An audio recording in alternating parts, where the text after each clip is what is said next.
Welcome, everyone. Thank you so much for joining me today. I'm Debra Eckerling, creator of the Deb Method for Goal Setting Simplified. I'm the author of your Goal Guide and 52 Secrets for Goal Setting and Goal Getting. You can't reach your goals on your own. You need your people. So every week I bring together some of my people to dive into the topic. And today we are talking about realignment, not just alignment, realignment. We have to keep doing it, I guess, till we get it right. And I think the summer and the drama makes this the perfect time because you need to, I guess, be at one with yourself, step into yourself so you can move forward on your projects and goals. You might be watching this as GoalChat Live. You might be watching the replay. You may even be listening to us as GoalChat Podcast on the Marketing Podcast Network. But no matter how you found us, we are so glad you are here. And I've got an awesome panel today. Angela Miller Barton, who happens to be one of the secrets in 52 Secrets. We've been friends for a while now. Yeah. She is Wellcoaches guru and all things fitness. Amazing.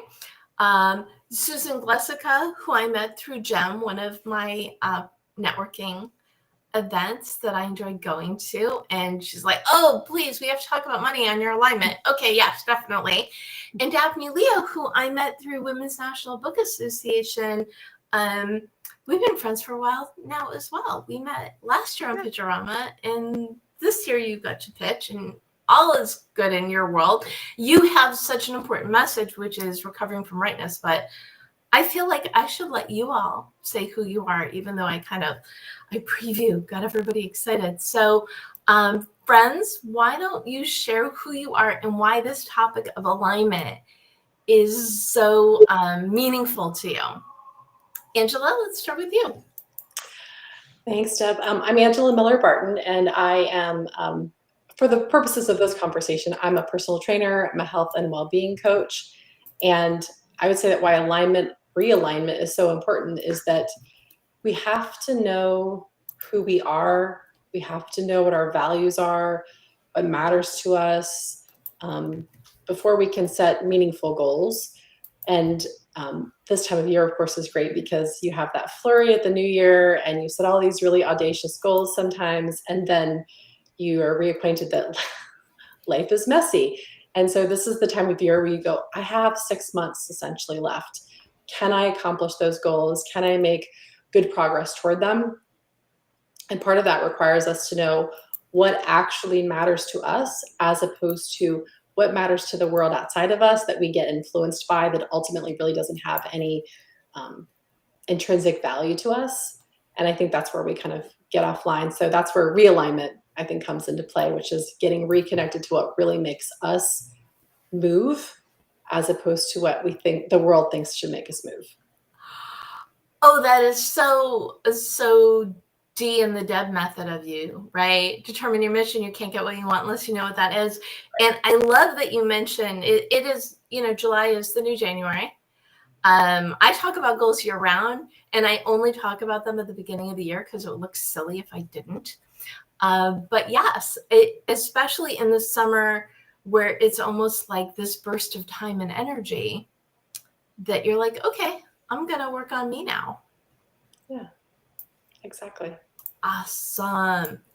Susan, welcome. Hi, thanks for having me. Who are you? My name is Susan Glusica, and most highly ambitious fempreneurs and business leaders struggle with getting to your next level. Using our money realities and realizations methodology, you can 2x your money, meaning, and joy in 30 days or sooner without more hustle, being your own worst critic, or feeling like a thoroughbred stuck at the gate. And the reason realignment is so important is, so I teach, my methodology has that, everything is energy, so is money. So it's about raising your financial frequency to be a match for the financial or the money reality level. That's my word for them, the money consciousness, the states of consciousness, right? And so when you're doing energy work, it is a constant intentional realignment of your energy. So everybody loves to spend time in my space and my energy. They feel better after talking to me. And that's actually cultivated so that my energy precedes me in any room, virtual or otherwise, right?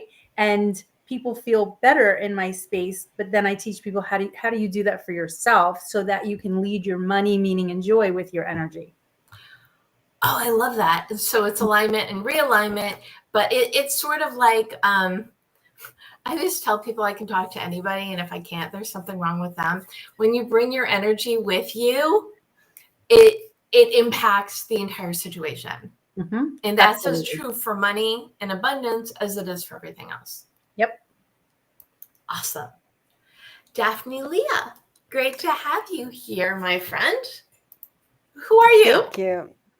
I am Daphneleah, and I'm a writer, spiritual teacher, rightness release mentor. My energetic focus right now is releasing rightness, how love heals the need to be right. And alignment for me is that we're aligned with all that is. We are aligned with our spiritual truths, love. We are in our bodies, and especially our spine, all the energy that's moving in our spine, that's keeping us alive in the way we walk. It's an alignment to our soul and who we are. And then the realignment could just be like a little adjustment that needs to be made. So perhaps, we're working too hard or something's happening and we get a little foggy, vague, and then we just do our tools, whatever it might be, breathing, meditation, and we are realigned with our truth. And then how this relates to the goals is that we're in it. We're living the goals. I think Susan just said we vibrate as the goal. We're not like striving to get it. We are it. We're living it. Thank you. Wow. We're spiritual already, and we've barely gotten started. I love this. And it's isn't there something like there is no time? The time is just a conceit. It doesn't actually exist or something. Isn't there something goofy with the time-space continuum where everything is now and now is everything? Yeah, and time is a human So there are a construct. few things. Mm-hmm. Sorry. One, time is natural. It's very organic. We have this concept that humans have made time, but the moon has her cycle of a month. The sun has her cycle of a year. We have our 24 hours in a day. So that's very real. But then we also live in this magical matrix of that time, all time is right now. And that's how we can affect it. Well, I know that when I go through Deb, the Determine Your Mission, it's you start with the visualization, your current bio, your future bio. But when you write your future bio, it should always be in the present tense, in the third person, because that gives it power. Mm-hmm. So that's all part of this whole thing, right? Yes. Okay. If you're listening, everybody's nodding. Everybody agrees with me. I love that. Before we jump into how we can all realign better, I would love to get a little bit of your origin stories. What led you to doing this work? And shall we start with you, Daphneleah? What led you to releasing rightness as your thing? So organic. Just following my life. I'm very creative. I'm a very spiritual person. So whatever the next designated action is, I do it. So I started writing a book many years ago, and then it split into 2 books, and then it turned into this book. And I used to have a really, really huge problem of having to be right no matter what. And it affected everything. Made my life really hard. And it was hard for people around me. It wasn't pleasant. I wasn't enjoying living. And then through the power of love, I became sane, kind, soft. And that's my little tiny bit of my story. Wow. I cannot imagine you being different than you are. It's like when I say to people I worked in corporate, they do a double take. No. And I'm like, yeah, I wore slacks and like grown-up clothes every day. It confuses people. So that's the sense I get from, I see you as a ball of kindness. So I cannot imagine you any other way. So good work, Daphneleah. I love that. Thank you. What about you, Angela? How did you, and you do a lot of things, not just Wellcoaches and training, but how did you get to your specialty?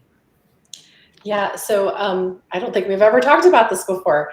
I was training for a marathon, and I was strength training, and I didn't really know what I was doing. And so I had this idea that I needed to go back to school. And what I really noticed was that lots of other women were like me. They felt really uncomfortable in the gym. And obviously you want to pick the right gym, but oftentimes you go to a gym and it's a lot of men, and they seem like they really know what they're doing, even if they don't. Many of them don't, by the way. Not picking on men, but that they seem like they know what they're doing. And so one of the things that was important to me is, if I feel this way, I'm sure lots of other people do. And I was like, I wanted to get that education. And then it became a real purpose for me to help other women to feel comfortable in the gym. Because health and wellness it's not everything, but it's a lot of things. Because if you don't have your health, you can't do all of the other things that you want to do. And so one of my primary goals is to help other people feel confident when they walk into space that may not be they don't feel like it's traditionally for them, and realize it's for everyone. So that's sort of how I stumbled into it, helping myself, and then by extension, helping other people. Which is a really good reason to become an expert, because you know the things. And I remember, so Daphneleah is one of my book proposal clients. And I remember, and I say this all the time, when we first started working together, I said, "You are the queen of rightness," or recovering from rightness. Whatever it is your experience led you to share with the world, you are the embodiment of that. Because when you embrace it, then you can help even more people. Mm-hmm. And so, Susan, do you have a nifty little backstory as well? I do. So I cut my teeth on Wall Street back in the day when Goldman Sachs was still private. So I'm dating myself now quite a bit. But I had a 20-year successful corporate career there. Went through, the investment side, the information side, the insurance side. So I know the industry inside and out. And I had a crisis of legacy. So I pivoted over to the client-facing side of the industry, where I discovered that planning sets me on fire. And I still have that business. It's a financial practice where I help people add what I call your self-equity ecosystem, so that you can have multiple rate of return in your money plan. And 8 years in, I realized I was talking about multiplication to people stuck in, addition, right? Or summation. So I said, there has to be a better way. And in the summer of 2018, I discovered the 7 energetic levels of money consciousness. I call them the money realities, wrote an international best-selling book, Money Energy Mastery, about it, and built a coaching practice around it so that I could add more service to my clients and get them 2 to 3 times more money on the front end, so that they're a fit for the 2 to 3 times more money on the back end. So I'm kind of unique in that I'm like, woo, and rubber hits the road. Woo, money, woo, woohoo, or something. And on the question of alignment, and you've all touched on it a little bit, but why is realignment so important? Because I feel like, okay, everybody says the things. You must be aligned. You must know okay, not everybody. I say the things. You can't get what you want unless you know what that is. And if ever you are at a crossroads, go back to the exercise in finding your true self. So for me, realignment is just starting back from square one, refreshing your memory so you can move forward. Where does realignment fit in on your different categories? Angela, how is realignment part of the whole? And I love this. So we've got the physical health, we've got the love and well-being, and we've got the money. So I think we've got all sections covered today. So where does realignment come into play in health and wellness? Well, I think ultimately it comes down to being able to recognize what's working and what's not working. So oftentimes people jump, I mean, from my experience, people jump into, let's say, an exercise program, and they're not doing it because it feels good. They're doing it because they think it's the right thing. And so in this context of a realignment or alignment is, does this feel good to me? Is this something that I enjoy? So I'm a runner, but that doesn't feel good to everyone. And so people often think they have to be running, they have to be doing something that's really aggressive. But other people really love to hike. Hiking is amazing. I love to hike. For them, it's being out in nature, and part of their alignment is really communing with nature, being with trees, being with those types of things. Other people, it's yoga. Other people, it's CrossFit. Whatever it might be. So I think in this context, it's being able to sit down, not to go back to the secrets, be honest with yourself. What is it that I enjoy? And then once, maybe you are a master house cleaner. Let us not underestimate, everyone here I'm sure has cleaned a house. That is some work. Be a master gardener. That is tremendous work. I mean, truly. So what I think about it is, what aligns with who you are? Does this make sense? Does it feel good to me? Yes, sometimes carrying a 50-pound bag of mulch doesn't always feel good, but is it in your spirit? And if it is, you're going to want to keep doing it. If it doesn't, you're going to quit in 10 weeks, 10 months, if you can really hang on. But all that energy that you're forcing yourself into is draining any type of enjoyment. And so that's how I look at it. And you referenced 52 secrets. The secret to success is there is no one secret. There's trial and error. See what's out there, take it for a spin, and if it works, do more of it. And if it doesn't, try something new. And that I think physical fitness is so important. I made the mistake of putting on Facebook, one of my goals for July is to get on some sort of exercise program. I do dance fitness, and it's basically me saying ALEXA, play a song, and I dance, and I'm done. You would not, or you probably would believe how many targeted ads against me because I wrote that. And chair yoga, I think 10 different people sent me their chair yoga ads, which really makes me feel not as young as I know I am.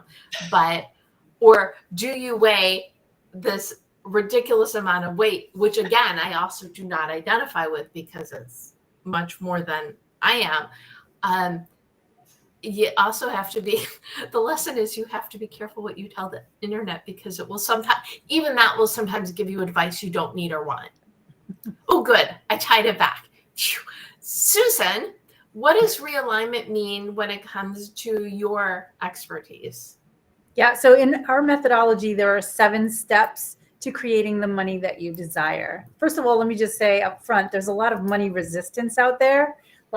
Women are taught, and I'm writing a book about this for my financial practice, women are taught, to nurture and to take care of the family and the children and the community. And it does align with how our brains work and how just, our deep DNA programming is arranged.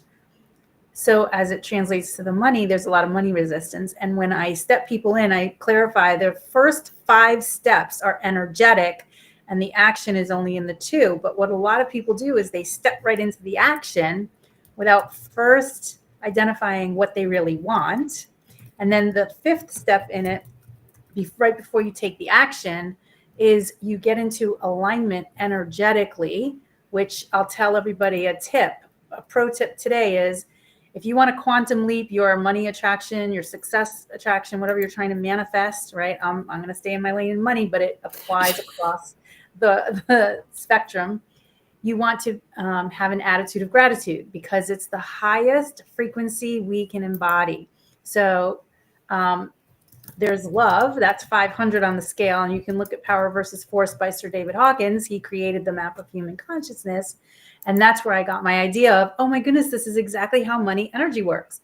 And going back to the alignment, right? You want to be as high vibe energetically or frequency wise as you can be before you take the action. So you have high vibe thoughts, high vibe feelings, high vibe actions, high vibe results.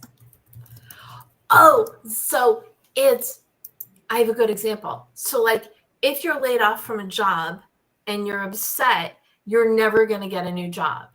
Well, it'll take a while because it's going to take you a while to get out of that like funk and feeling rejected and all the things. But if you can just find one little thing in there to be grateful for and vibe the heck out of that, that's going to transmute your situation, because you're going to be a vibrational match now for the greater money, and you're no longer going to be a match for the lower levels of money, so to speak. You have to vibe the heck out of it. I love it. Okay. Daphneleah, what about vibing for love and unrightnessing? I know that's not a word, but we make up words all the time.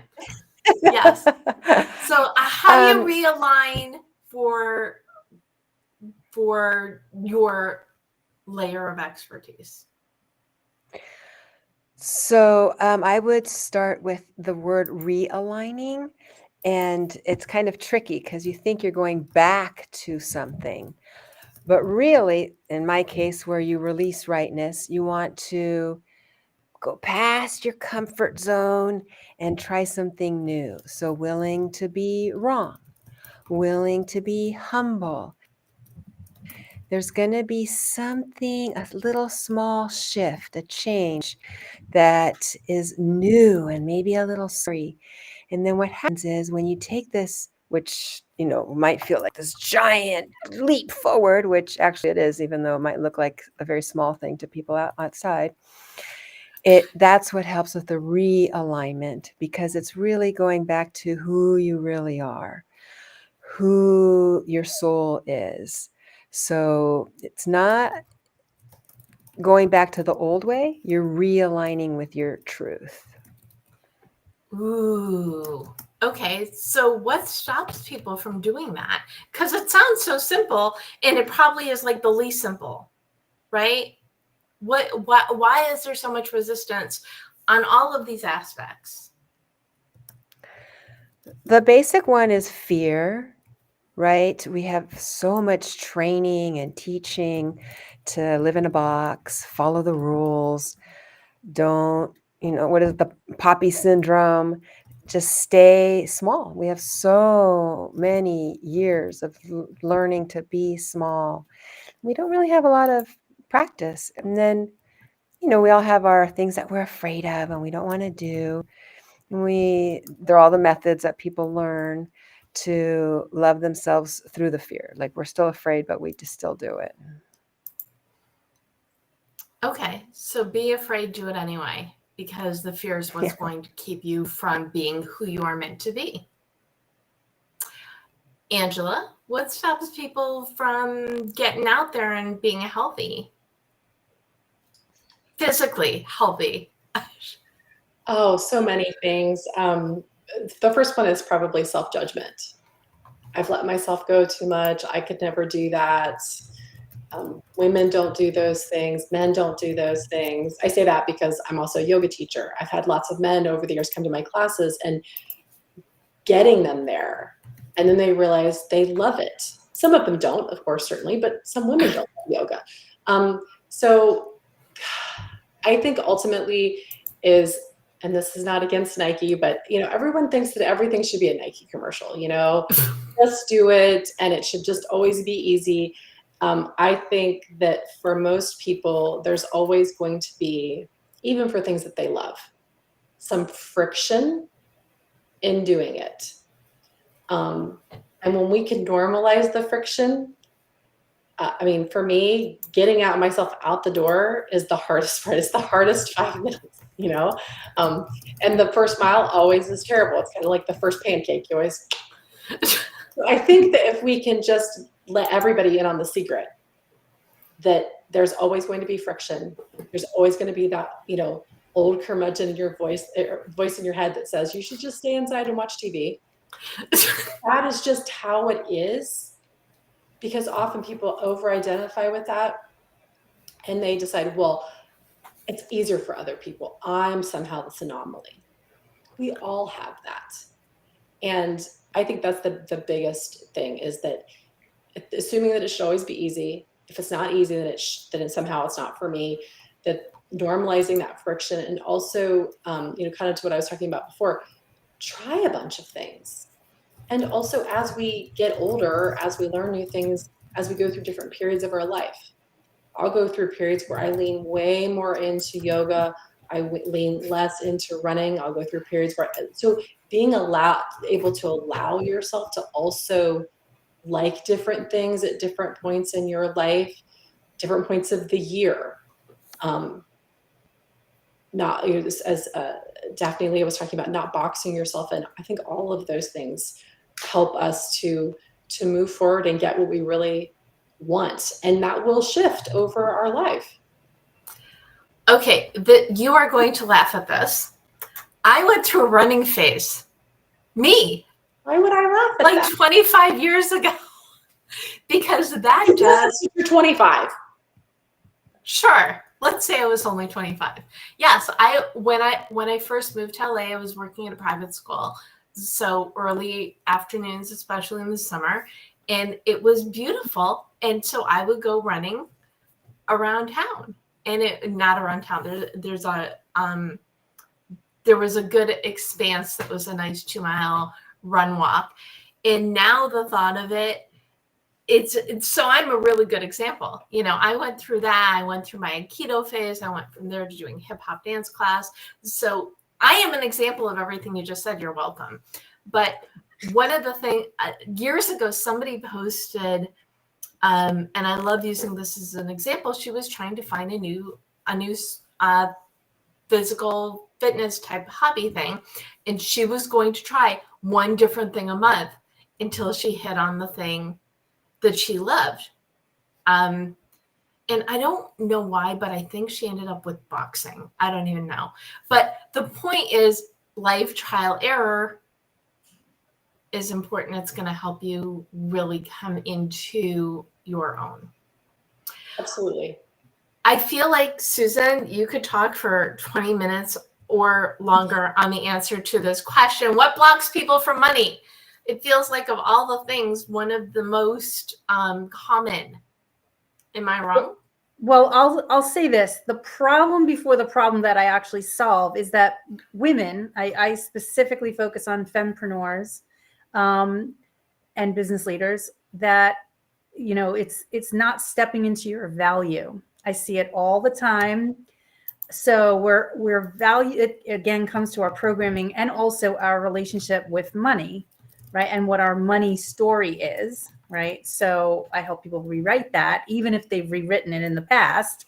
But the not stepping into your value, right?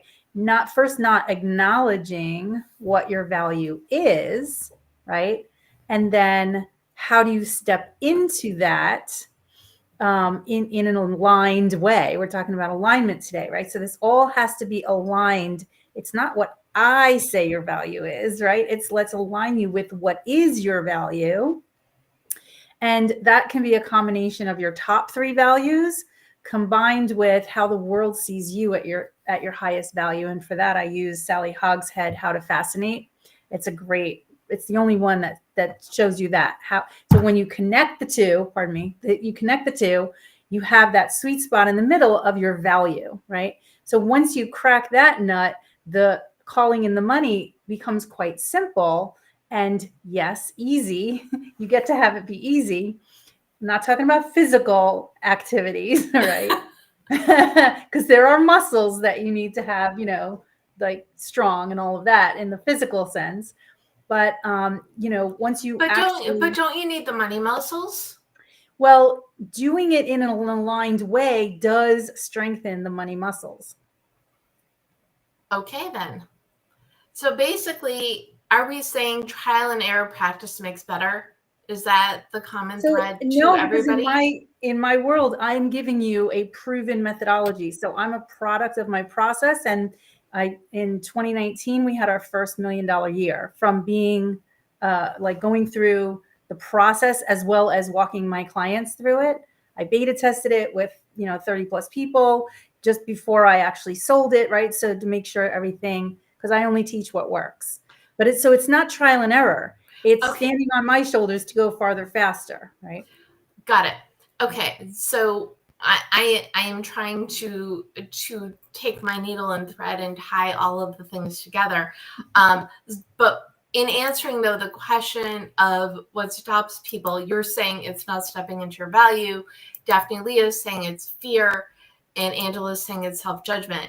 I think it's all like the same is you need to own who you are to move forward in whatever you're doing. It's identity, whatever we're doing, right? Ultimately, self-identification. We're stepping them into a new identity. Okay. New identity with health, new identity with right, new identity with money. Right?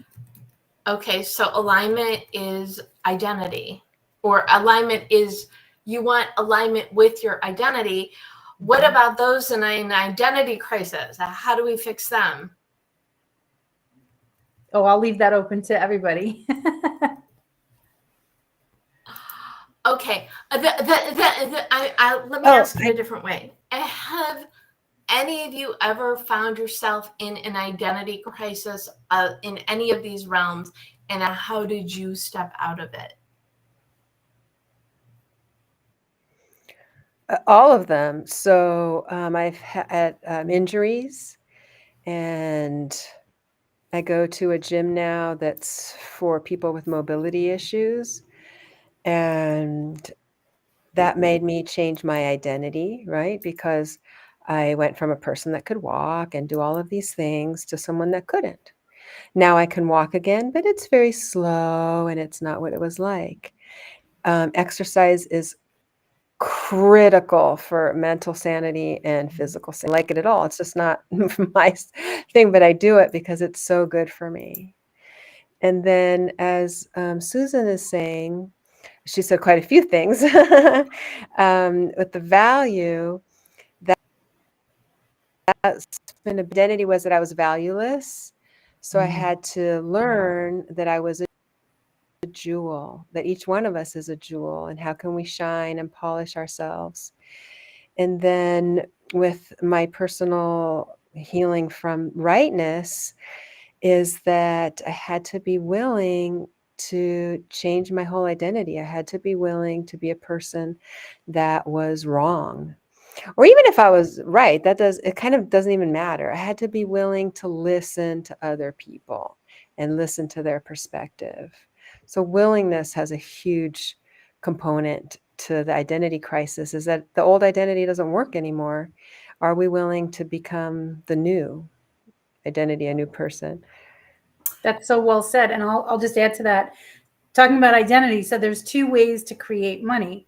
There's what I call ego earning, and that's exchanging time for money. And I used to identify with that because that's how I was raised. So I went out into the corporate world and exchanged time for money, right, in a corporate salary. And then I realized actually there's a different way, a separate way to make money or create money, and that's through exchanging value. And so I shifted my identity over to one who exchanges value. And that's where the exponential income, revenue, profit exists, right? The potential for it, as long as you're stepping up to your next level value. In my first business, I thought, oh, I found my thing. And lo and behold, there was another level, right, waiting within. I have no idea. I'm so excited to see what the next level is, right? But I had to shift my identity to there where like, oh, I thought I found my thing. And no, now I'm open, right, to what is next.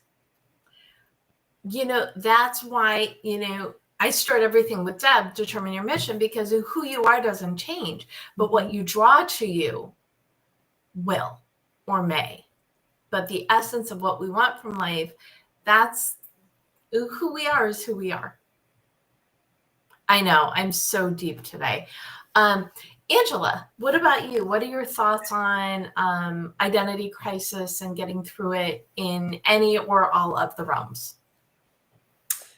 Yeah, I think, I've certainly been through that multiple times. I'm sure I'll go through it multiple times again.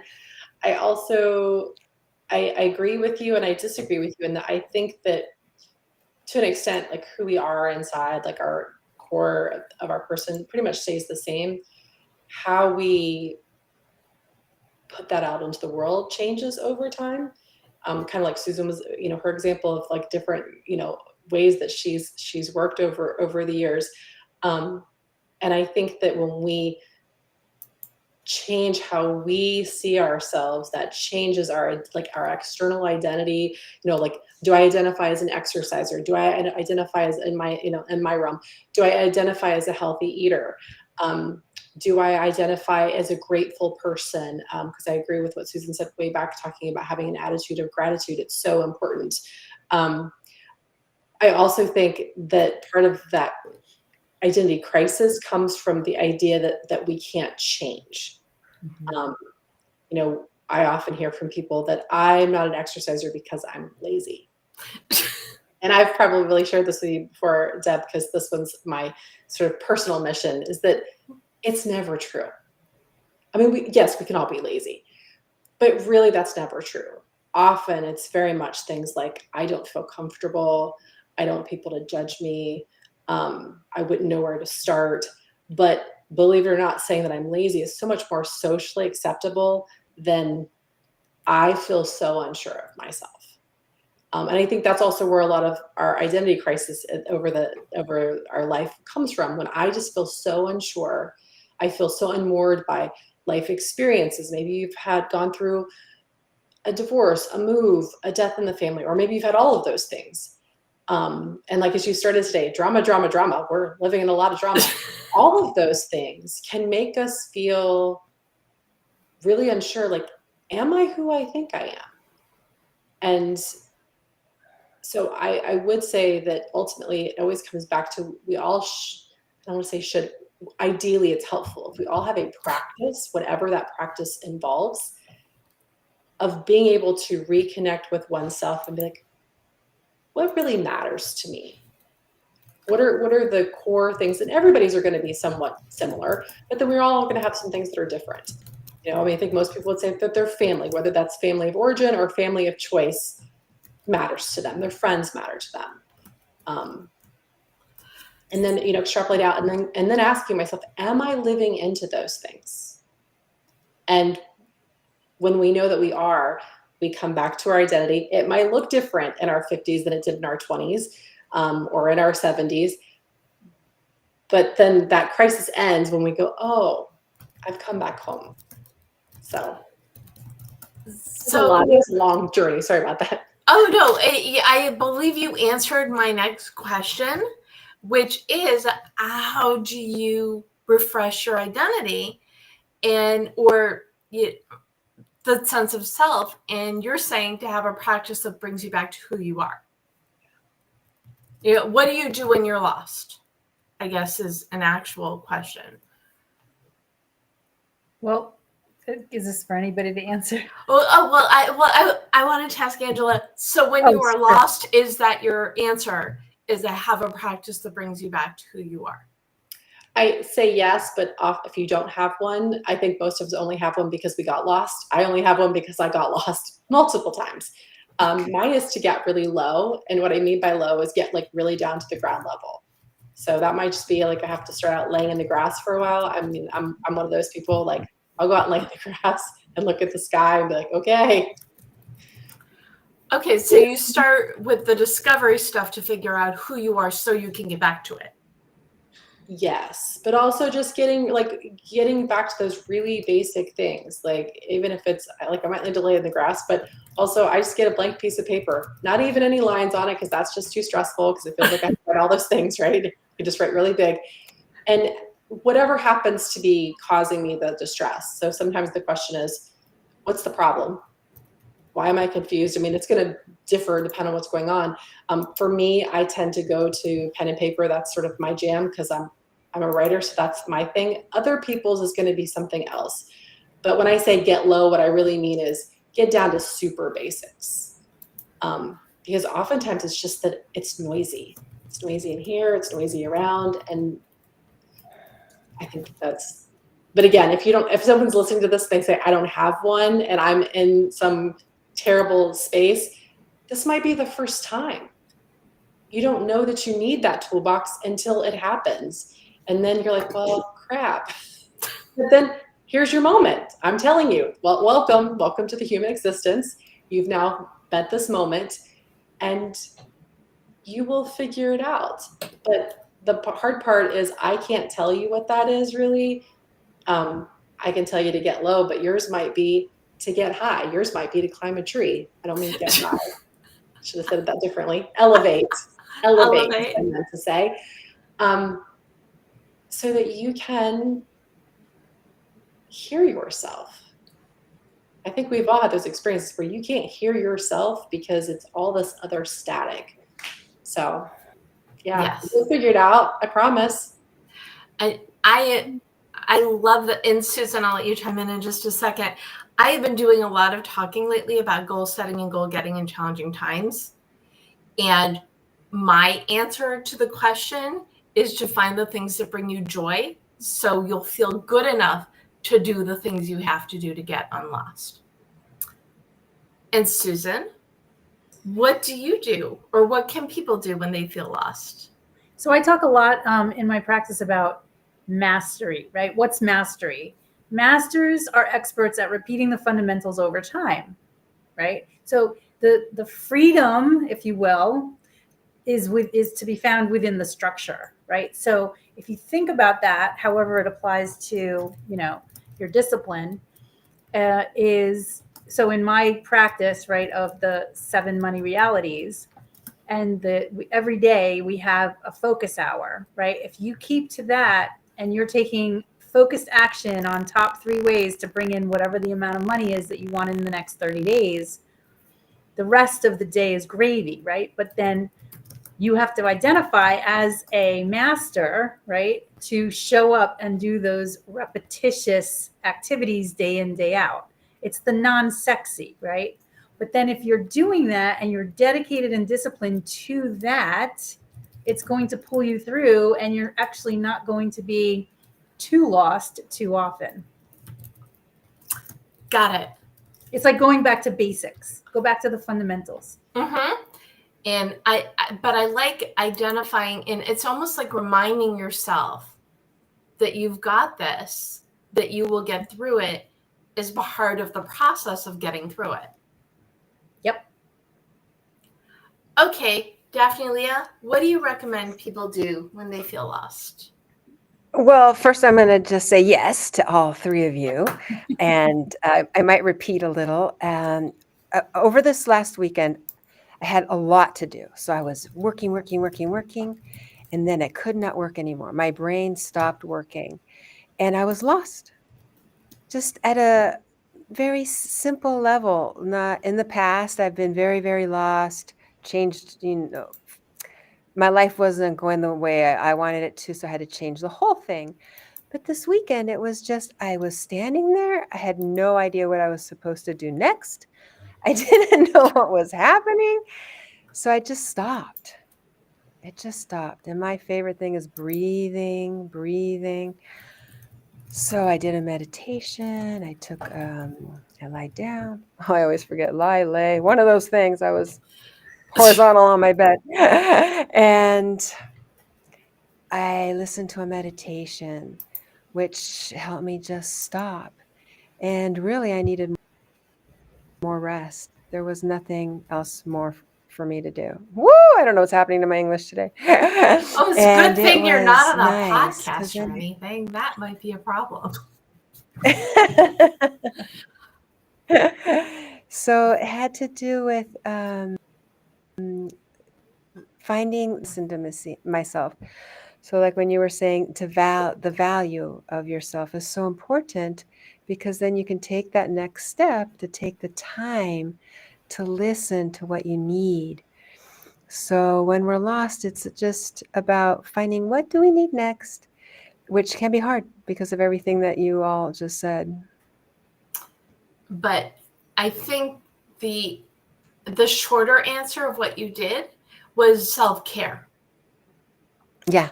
You just did the things you needed to do to realign yourself so you can move forward. Yeah, or stop moving, whatever is needed.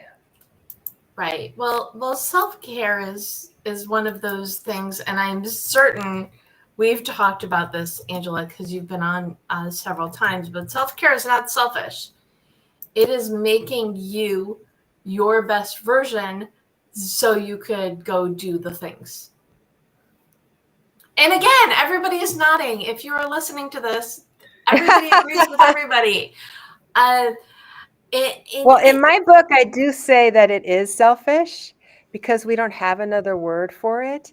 So we need to reframe what that word means. It is all about the self, and we're just thinking about ourselves first. And that's actually a really good thing. Really, really good. So just another way of thinking about it. Okay. But so it is selfish, but it is also I don't know. See, I'm contagious now. Where did my words go? Oh, they're over there. Okay, I'll go grab them. What is it? And we're a little bit serious for my taste here. What is your favorite fun thing to do when you need to get out of your head and just conquer the world? How do you get in that space? Susan? Okay, well, if you want fun, go right ahead. Yeah, go ahead. Take it. I like to watch Disneyland point of view videos on YouTube. Just walk through the park. Oh, fun. And what about you, Susan? I don't really have a go-to fun thing because my life is fun. What I do for money is joyful. I would do it 24/7 if I wasn't married. So my whole existence, right, has become joy. I live on 21 acres. I can go connect with nature anytime. I've got a great cat. She likes to go out on walks. That's fun. Taking pictures of her are fun. We went out on the weekend. That was fun. So I seek fun on the regular. So, but I will say this. If I'm a little off and I need to come back to me, I will just literally close my eyes and regroup. That's it. But I've done this, this is 20 years of self-work right here.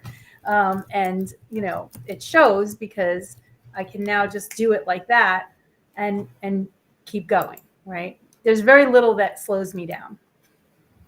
I can see that. That's awesome. Okay, Angela, what about you? What do you do when you need that brief re-whatevering of your you? First of all, I love re-whatevering. I think that we should all coin that phrase. So this is going to be a little odd. I like to bake because baking requires you to be precise and you're pretty much guaranteed it will turn out. And so when I'm really it's control. Let's be clear. It's control. Mm-hmm. So I'm measuring spoons out. Hey, Angela, I'm a baker too. I don't know what that says about me.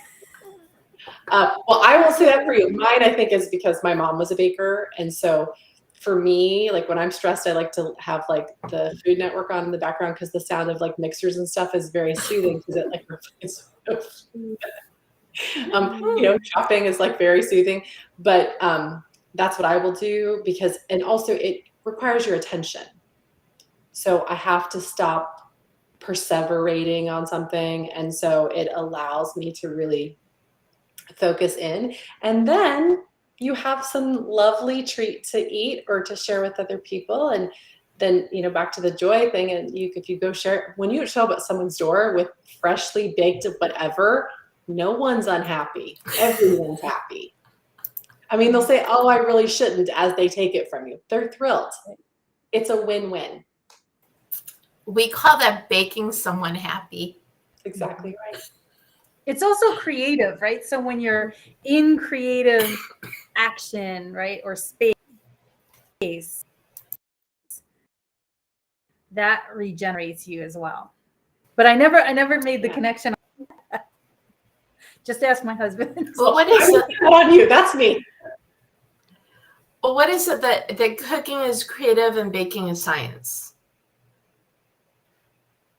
Because if you're not precise when you're baking, it's not necessarily going to turn out well. Not always. No. Not always, but you do have a little wiggle room. You can get a little creative within boundaries. Creative within boundaries. Well, I think that's really the secret to alignment, right? Is to be creative within boundaries of what you're trying to create for the life for yourself. Oh, I love it when I can tie things together. Oh, that This is has been sweet. Well said. What I would love for you all to do now is to gift a goal to the audience. So what is one thing someone could do today, tonight, immediately when they need to get back in alignment? So Angela, what goal are you gifting today? I always hate it when I have to go first. Well, you're going first because you've been on before, and I want the I guests to have a know. good example. No pressure. I'm gonna have to get back into realignment. I would say this, that I'm sure you guys have heard this before, but when usually we're trying to get back in realignment because we're feeling like conflicted about something often. Mm-hmm. So flipping a coin, because in that brief moment that the coin is in the air, where you really want it to land will come up for you. It forces you in that moment to be like, oh, I really hope it's heads or tails because that means whatever. So flipping a coin is just a real easy one. So the goal is, if you're really stuck, this is not so much a goal, I guess, is a gift of like clarity. Flip a coin. That works. Really. It usually comes up for you. Okay, so when you're trying to make a decision, flip a coin, think about where you want it to land, and that's your answer. Yeah, because in that moment, you'll have that just gut instinct of like, oh, I would rather it be the one thing. We're very, very neutral about anything. Mm-hmm. Right. No, we have, well, I often say we all have the answers, we just don't often answer the questions. Or we always have the answers, we do not always ask the questions. So at a crossroads, flip a coin, where you want it to land is the answer. Is the answer. And we're usually just afraid to say it. So be bold. Okay, I love that. And Susan, what goal do you want to gift? So if you're lost or stuck, right, I'm going to invite you to engage one of our 6 higher level faculties, and that's memory. So you think back to whatever that, beautiful moment in your experience where you had achieved something awesome. Doesn't matter what age you were, right? What matters is the feeling of achievement, so that you can go back into that moment and then bring it current, and it'll shift you most likely out of anything going on. Oh, I like that. So you want to bring the feeling into now. Well, it's the feeling from the memory. So you first go into your memory, right? Connect with the feeling of that moment, and then bring it current, so that you're bringing it into the present. So that's going to shift how you feel, because now you're identifying with that prior feeling and bringing it current. And then that's going to shift your energy right away. Love that. And Daphneleah, what goal are you gifting? Mine is that podcast, and then again at night before you go to sleep, think of the things that you love about yourself. And sometimes people have a hard time thinking about what that might be. So think about what someone else has said about you, that you're so lovely with this thing. And then, similar to Susan's, feel it. Feel how lovely that is, that you can do this. You are this. You are love incarnate. Aw, that's all I got. I mean, I feel like this entire conversation is like one big hug, right? Mm-hmm. And sometimes that, and to go back to what you were saying, is that feeling of the hug is something that you could bring forward that's going to change where you are and where you're going. Yeah. Yes. Again, with the nodding. This is such a great conversation. I said it aloud. Thank you for the enthusiasm, Daphneleah.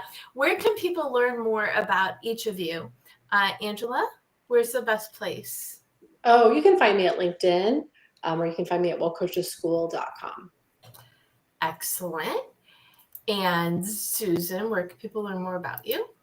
Yep, you can also find me on LinkedIn and susanglusica.com.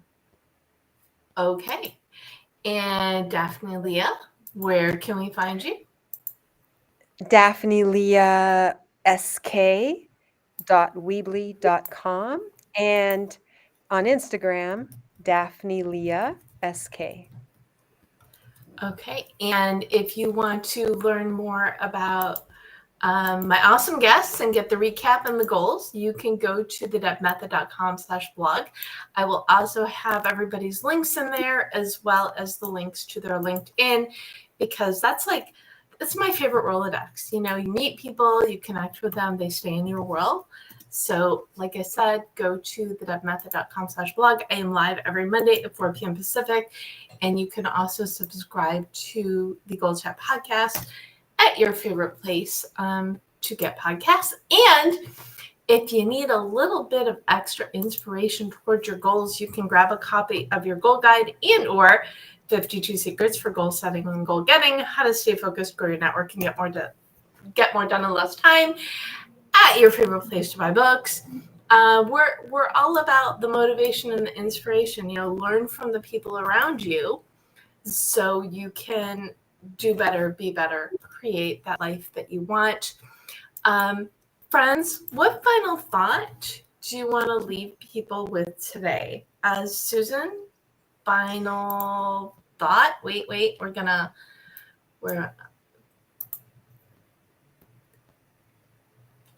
okay, now. Oh, wait, that's really goofy. I'm still having a little bit of different fun with Restream. Okay, Susan, what final thought do you want to leave everybody with today? I'm going to invite everybody listening and watching to step into your unapologetic prosperity. By breathing alone, you are worthy. Ooh, I like that. Will you say again? Step into your unapologetic prosperity. Mm-hmm. Because by breathing alone, you are worthy. That's so awesome. It goes back to what you were saying before, is women especially, and yes, I do have guys on my panels, but this one felt like the right one to have all women. We are worthy, and it's really easy to forget in the busyness, in the drama, in the life stuff. And if all it takes is reminding yourself to be successful, then I am all forward. And it feels like sometimes that's really all you need, is that reminder that you can and you will and you do, as it were. Daphneleah, final thought? Yes, thank you so much. You gals are all amazing. This has been just lovely. And I would say breathe deeply, breathe often, and we are meant to enjoy our lives with a lightness of being. So whatever you want to take off of your shoulders, just for this moment, feel free to. I like breathe frequently, breathe often, because we forget. I mean, we breathe, but we forget to stop and breathe. Yeah. And I think that also helps you feel better, be better, live in your power. Angela, final thought to you. I think move a muscle, change your mood. You know, we so often just hold still. So move. If you move, your mood will move. Either it'll get better and higher, or if you're already, in a great mood, it'll just expand that. Ooh, so it's like extra fun, like moving's not going to hurt you. Right? It's going to It's be not great gonna for you. We are built to move, and I think that allows us to fully live into our life, like quite literally through our body. Yes, we need to be present. We need to be valued. We need to breathe. And when you do all these things, you're not only going to be realigned, you will be aligned with your identity of who you are that you want to bring into the world, or keep being in the world. There's probably even a better way to put it. Thank you so much, Angela, Susan, and Daphneleah, for joining me today. Thank you for tuning in, whether you were watching us live or the replay or listening to us as GoalChat on the Marketing Podcast Network. We are glad you are here and choosing yourself into Align today. So do all the things, go on out there and go for it, because we know you can do it.